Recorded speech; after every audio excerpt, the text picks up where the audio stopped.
Hello दोस्तों, स्वागत है आज की इस वीडियो में, जिसमें हम पिछले वीडियो में बताए थे जिंक प्याज और लेब है उसके चमोस्की के बारे में और भाषा कौशल के बारे में। आज हम इस वीडियो में देखेंगे भाषा त्रिआमीय जॉन डीवी के अनुसार क्या है। भाषा त्रिआमीय जॉन डीवी के अनुसार क्या है। अध्यापक, छात्र और वस्तु विषय यही तीन को है, अध्यापक, छात्र और वस्तु विषय। तो चलिए हम लोग आगे देखते हैं। शिक्षण सूत्र यानी ज्ञात से अज्ञात की ओर, मूत्र से अमूत्र की ओर, सरल से जटिल की ओर, यह है शिक्षण सूत्र। अब हम लोग देखेंगे शिक्षण सहायक सामग्री। शिक्षण सहायक सामग्री दृष्टि सामग्री यानी चार्ट, श्रवण सामग्री यानी रेडियो, दृष्टि श्रवण श्रेणी यानी टीवी, क्रिया सहायक सामग्री यानी फील्ड ट्रिप। श्रवण सामग्री यानी रेडियो है, माइक्रोफोन है, एम्पलीफायर है, टेप रिकॉर्डर है। दृष्टि श्रवण सामग्री फिल्म, टेलीविजन, चलचित्र। और हम लोग अगला देखेंगे क्रिया सहायक सामग्री यानी किसी ऐतिहासिक संग्रह एवं उद्यान का भ्रमण कराना।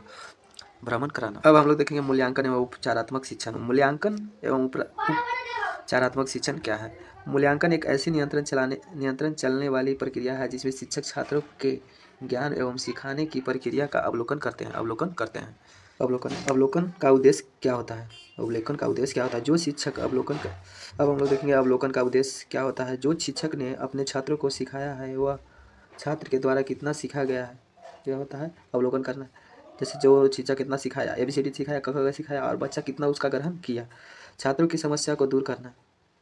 छात्रों की योग्यता एवं रुचि कुशलताओं को पहचान कर उनके अनुसार शिक्षण की विधि को तैयार करना।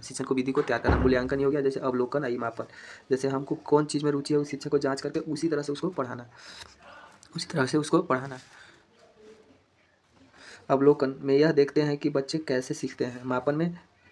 मापन में यह देखते हैं कि बच्चे कितने प्रतिशत सीखे हैं। अवलोकन एवं मापन दोनों मूल्यांकन का हिस्सा है। देख लें, अवलोकन के मतलब कुछ हुआ कि बच्चे कैसे सीखते हैं और मापन के मतलब कि बच्चा कितना सीखा। ये दोनों मूल्यांकन से हैं। मूल्यांकन में दो भाग। अब हम लोग देखेंगे निर्धारात्मक परीक्षण। जो शिक्षक छात्रों को किसी विषय में कार्य करने को देते हैं और उसमें छात्र असफल या कठिनाई अनुभव करता है तो छात्रों की असफलता एवं कठिनाई के पीछे का कारण जानकर निर्दान कहलाता है। जैसे निर्धारात्मक परीक्षण का मतलब होता है जैसे कोई आपको टास्क मिला यानी होमवर्क मिला, वो बनाने में कठिन है या असफल है तो उसके पीछे के कारण जानना ही निर्धारात्मक परीक्षण होता है। उपचारात्मक शिक्षण अगला है क्या चीज, उपचारात्मक शिक्षण। जब शिक्षक बच्चों को कमियों को दूर करके दोबारा से शिक्षण करवाता है। अब हम लोग देखेंगे उपचारात्मक शिक्षण। जब शिक्षक बच्चों की कमियों को दूर करके दोबारा से शिक्षण करवाता है तो उपचारात्मक शिक्षण। जैसे निर्धारात्मक शिक्षण में क्या है, जैसे हम आप लोग को होमवर्क चाहे कुछ आप लोग को दीजिए तो आप असफल है मालूम, असफल और कठिनाई अनुभव करते हैं तो उसके पीछे का जो कारण है उपचारात्मक शिक्षा में वो जो टीचर है ना उसको क्या चीज दोबारा से शिक्षण करवाते हैं, उसी को उपचारात्मक शिक्षण कहते हैं। ये दोनों दूसरे से रिलेटेड है। जैसे इसमें जो कठिनाई आपके पीछे जो जिसके कारण से आप होमवर्क नहीं बनाए उसको इसमें निवारण करना। निर्धारात्मक के बाद उपचारात्मक शिक्षा की जाती है। यह नोट में ये बात है। जैसे आप लोग निदान के बाद यानी निर्धारात्मक शिक्षा या निदान के बाद उपचारात्मक शिक्षा की जाती है। जैसे आप लोगों की समस्या में फंसाया जाएगा फिर उसको हल कराया जाएगा।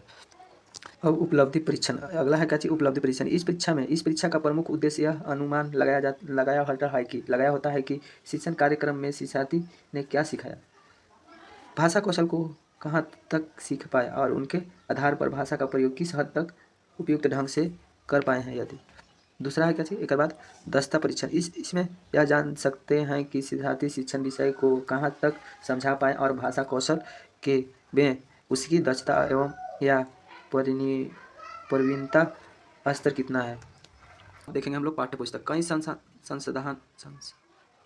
अब हम लोग देखेंगे पाठ्यपुस्तक कई संसाधनों में से एक संसाधन है लेकिन एकमात्र संसाधन नहीं है। रंग बिरंग होनी चाहिए, आसान भाषा में होनी चाहिए यानी बोलचाल की भाषा में होनी चाहिए, व्यवहारिक ज्ञान पर आधारित होना चाहिए, बच्चे के स्तर के अनुरूप होनी चाहिए यानी पाठ्यपुस्तक यानी टेक्स्ट बुक। अब हम लोग देखेंगे क्या चीज़, त्रिभाषी सूत्र। 1964-66 में कोटारी आयोग द्वारा त्रिभाषी सूत्र की संकल्पना दी गई है। पहली भाषा के रूप में मातृभाषा या क्षेत्रीय भाषा को पढ़ाया जाए। दूसरा त्रिभाषी, द्वितीय भाषा के रूप में हिंदी भाषी राज्यों में कई भी आधुनिक भारतीय भाषा जैसे अंग्रेजी को और गैर हिंदी भाषी क्षेत्रों में हिंदी भाषा को द्वितीय भाषा के रूप में पढ़ा जाएगा। द्वितीय भाषा के रूप में हिंदी भाषी तथा गैर हिंदी भाषी दोनों राज्यों में अंग्रेजी या कोई भी ऐसी आधुनिक भारतीय भाषा जिसमें द्वितीय भाषा के रूप में न पढ़ा जाए। यह है त्रिभाषीय सूत्र। अगर वीडियो अच्छा लगा तो लाइक एंड सब्सक्राइब जरूर कीजिए। अगर वीडियो अच्छा लगा तो लाइक एंड सब्सक्राइब जरूर कीजिएगा। अब हिंदी शिक्षण शास्त्र समाप्त हुआ। अब इसके बाद हम लोग हिंदी शिक्षण शास्त्र में कुछ ऑब्जेक्टिव अगला वीडियो में देखेंगे। ये वीडियो देखना नहीं भूलिएगा, प्रीवियस ईयर सब रहेगा।